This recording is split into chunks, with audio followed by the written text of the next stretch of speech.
if you trust people, that's an act of courage. If you're not naive, right? If you're naive, it's an act of stupidity. Because you might get bit, and you probably will. And if you're naive and you get bit, you will suffer for it. It'll traumatize you. But if you're not naive and you know you can get bit, then you might ask, well, what should you do with people? And the answer is you should trust them. And not because you're naive, and not because they couldn't betray you, and not because you don't know that they could betray you, but because if you hold out your hand in trust, then you're inviting the best part of that person to step forward, and that won't happen unless you take that initial step, and that's courage, not naivety. And so to trust someone once your eyes are open, that's an act of courage, and that opens up the world. You can withstand a fair bit of the catastrophe of life by establishing the proper covenant and by acting in a trustworthy manner and extending your hand to people properly. So then you might say, well, what would be the upside if we really determined to act honestly? What do you think it is that people would be able to do with the world if we stopped acting in a corrupt manner? I mean, what is the upside? Do you think we could, how far back could we push aging, do you think, if we hit it hard for 50 years? Could we triple our lifespan? It wouldn't surprise me. You know, all these terrible diseases that beset the planet, we could get rid of them. There's no reason for hunger and starvation. We make enough food. It's like, what would happen if we stopped acting badly? How much better could things get? Well, you start locally, I think. You start with yourself and you start with your family. But what's the assumption here exactly? What is the upper end for humanity? I mean, who's going to say, right? Who's going to say, especially in this day and age, man? There's so many things happening that you can't even comprehend them. What could we do if we put all of our effort into it? Well, you can experiment with that because you can start in your own household. You can start in your own room. And you can make miracles happen in the confines of your own space. There's no doubt about that. All you have to do is try. You'll see that happens. And people are writing to me and telling me that they're trying this and that that's exactly what's happening. Who knows how tough you are? And maybe you find out by going out to find out how tough you are, right? So you take on a challenge, one that you think you can master, that's just a bit beyond your grasp, and you master it, and then you're a little tougher, and you think, hey, that worked out pretty well. And so then you're more of a monster. And then you go out and you find another challenge that's even bigger, and you think, well, maybe I can do that too. And then all of a sudden you can, and you get a little bit bigger, and God only knows what the limit is of you. Who do you want to be when there's a crisis? Right? Do you want to be the person that everyone can turn to for strength? It's like, why the hell not? Why not that as a goal? That'd be a good goal, because then if there's a crisis, and there will be, it won't be such a bloody crisis, because there'll be someone there that can deal with it. You have to contend with death and suffering, and you have to be ready for it, and you have to be there for the person, because that's all they're going to have. And so there's a goal, man. And in this time of nihilism, you know, it's what's the point of life? People ask, and they're taught that at universities. What's the point of life? Everything's interpretation. Humanity's a cancer on the planet. You know? Well, how about no? How about not that? How about that there's something to us? It does require a leap of faith for you to move into the world, because the world is a catastrophe. Self-evidently, the world is a catastrophe. And so there's every reason for you to assume that you should just sit in your basement and hide from it. But that's not, it doesn't help. It doesn't make things better. And the thing is, perhaps you're not built for that. You're not built to hide. I don't think that people are built to hide. I think it destroys them. It's a really tough thing to understand, is like, how much trouble would you want there not to be? It's a weird question, right? Because you want to have something to contend with. You want to have something that forces from you the best that you have. And so you have to have real problems. It's something like that. Would you dispense with all your real... You could just lay down on a bed and have pablum infused into your mouth, you know, if all your problems were solved. And so maybe you want difficult problems that you can solve, something like that, because there's some... I don't know what it is about it. There's the overcoming and the growth that comes along with that. There's something about the nobility of the enterprise. You certainly see that when you go about having children, for example, which is the people who don't have kids are happier. And so psychologists who tend to get things wrong even when they make intelligent discoveries like that one, immediately, some of them, jump to the conclusion that because happiness is the goal, that, well, there's something about children that, you know, make you unhappy, and that's not good. It's like, well, wait a second. Maybe that's the wrong metric. It's like, Of course you're less happy once you have children because you have to worry about them. You know, my neighbor down the street, who's a very smart woman, said to me once, you can only be as happy as your unhappiest child. You know, that's really smart.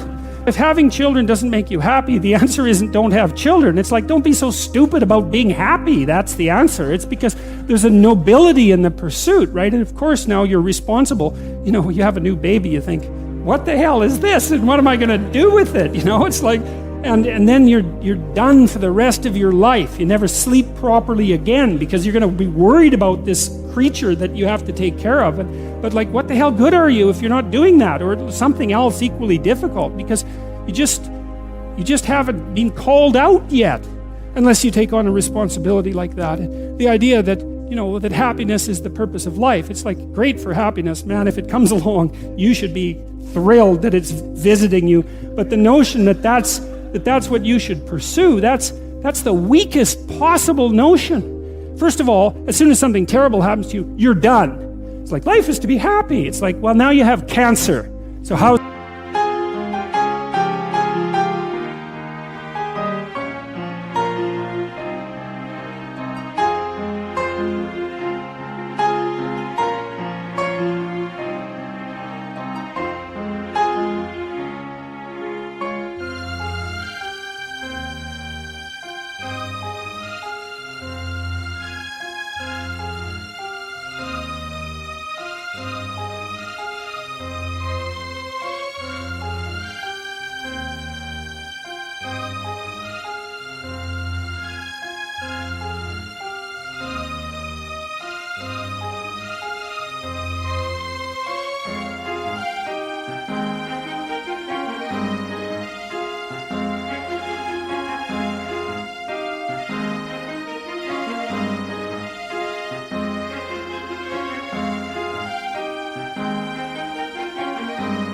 that?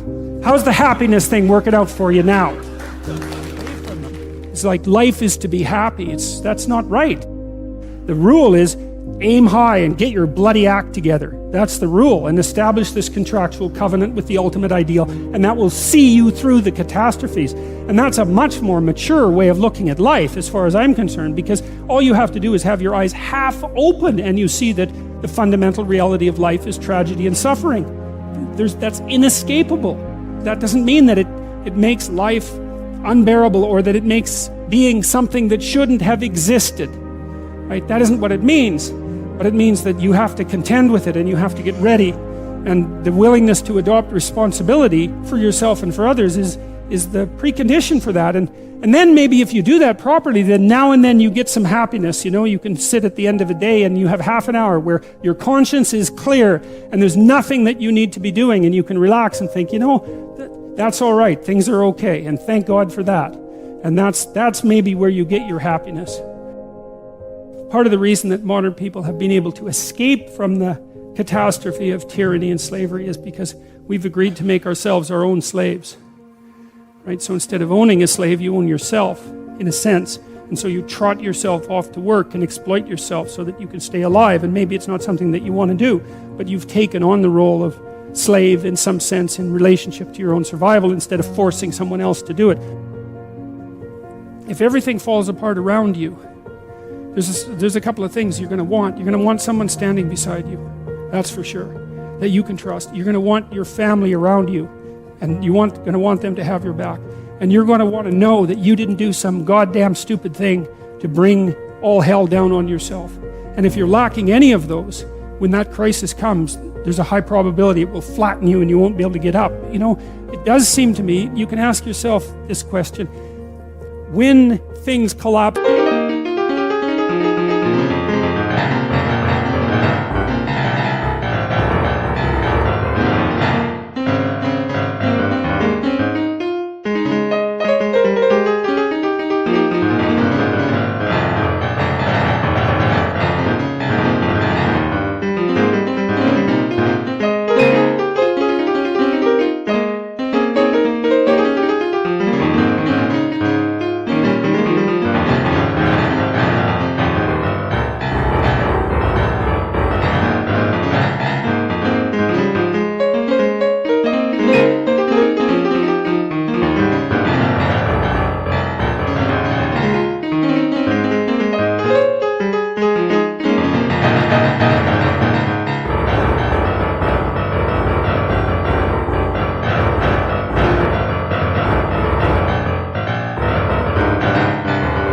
universe around you, how much utility is knowledge of your own moral virtue.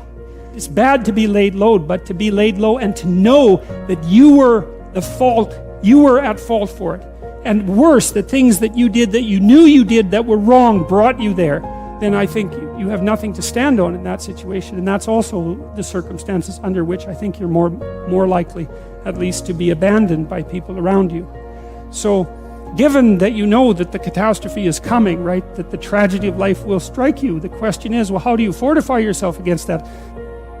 I've asked myself a lot of questions in the last 8 months, man.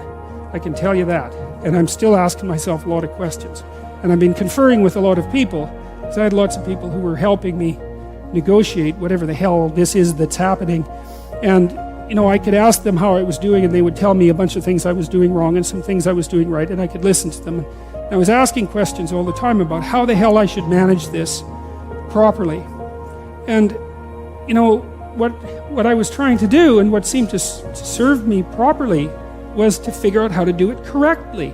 That was the issue. It's like, I didn't really care what happened, and I guess I really don't care what happens, but I do care if I do it correctly, because I don't want to screw it up. I don't want to screw things up.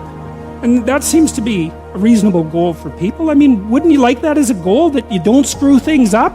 Because you can't control your life isn't fully under your control by any stretch of the imagination, but it might be nice to not have your conscience eating at you saying, look, you had a big opportunity there, and you mucked it up because you're weak and blind, and you didn't listen.